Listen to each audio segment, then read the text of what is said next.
मैं हूं मिस्टर राव और आप देख रहे हैं मिस्टर राव चैनल। आज हम आपको बता रहे हैं लारेब नाम के मायने और इस नाम में छुपे राज।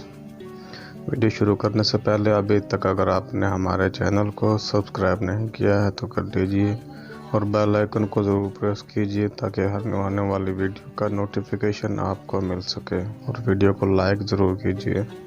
नाम है लारेब, LARAIB, लारेब।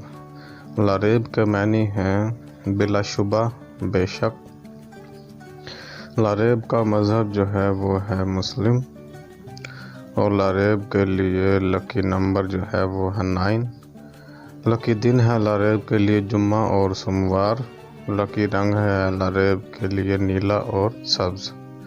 लकी पत्थर है लारेब के लिए मरकत और लकी धाते हैं लारेब के लिए चांदी।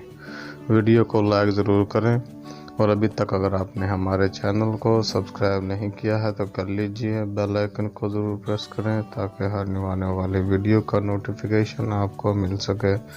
अपने नाम का मतलब जानने के लिए कमेंट में अपना नाम लिखें। Thanks for watching. Subscribe my channel mister Rao.